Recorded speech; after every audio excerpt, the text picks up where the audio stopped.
What if everything you've been taught about good and evil is backwards? What if the stories we grow up with, the ones where justice prevails, where the hero rises, where the villain falls, aren't reflections of reality, but distractions from it?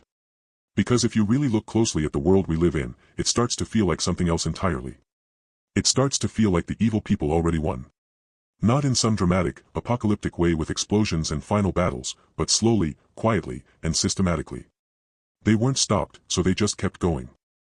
Evil doesn't usually show up wearing a mask. It doesn't announce itself or walk into a room declaring its intentions. It starts small, almost unnoticeable.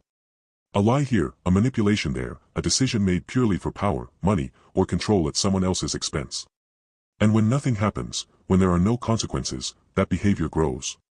Because why stop if it works? That's the part people don't like to admit. Evil doesn't succeed because it's unstoppable. It succeeds because it's often rewarded. The person who cuts corners gets ahead faster. The person who exploits others builds wealth quicker. The person who ignores morality gains power more efficiently. Over time, those small actions stack, scale, and evolve into something much bigger. Eventually, something interesting happens. The same people who started in the shadows step into the light. They build companies, create brands, and establish what appear to be legitimate businesses. On paper, everything looks clean, professional, and respectable. But underneath, it's often the same system, just dressed differently. Money gets washed, reputations get polished, and histories get rewritten. At that point, holding them accountable becomes incredibly difficult.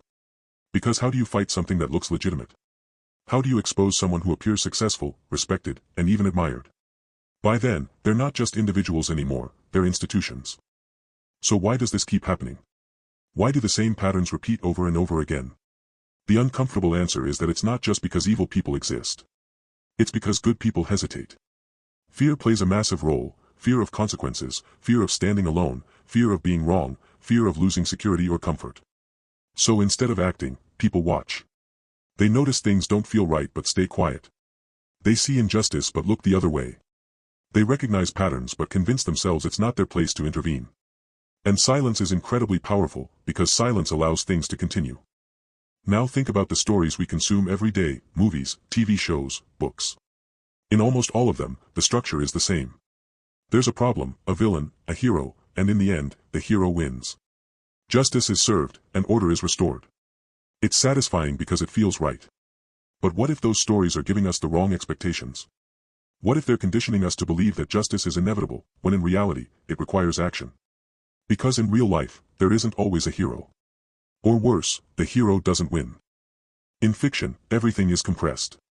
Events happen quickly, decisions are clear, and consequences are immediate. But in reality, things are slow, messy, and complicated. The villain might not even look like one, the hero might never step forward, and the outcome might not feel fair at all.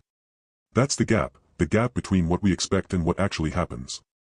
And in that gap, a lot of things slip through unnoticed. Over time, this doesn't just affect individuals, it shapes entire systems.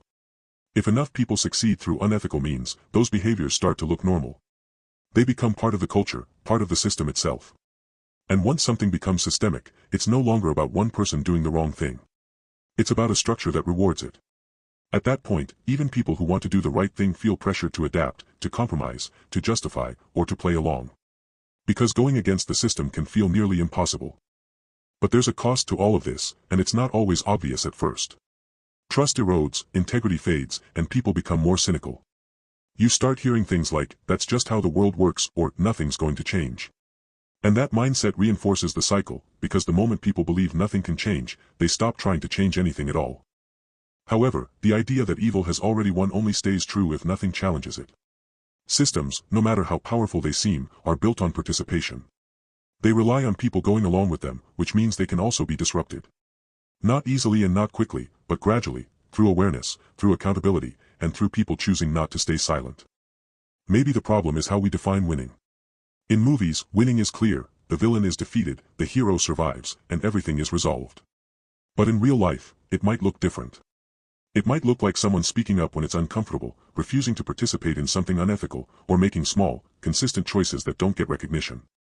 Those moments don't make headlines, but they matter because they interrupt the pattern. So do we really live in a world where evil people won? Or do we live in a world where they were never fully challenged, where systems were allowed to grow unchecked and silence gave them room to expand? Maybe the answer isn't as simple as saying they won. Maybe it's that the outcome is still being decided every single day through the choices people make, both big and small, through what they tolerate and what they refuse to accept. Because at the end of the day, the difference between a world where evil wins and one where it doesn't isn't determined by the existence of evil. It's determined by what people are willing to do about it. And that part is still up to us.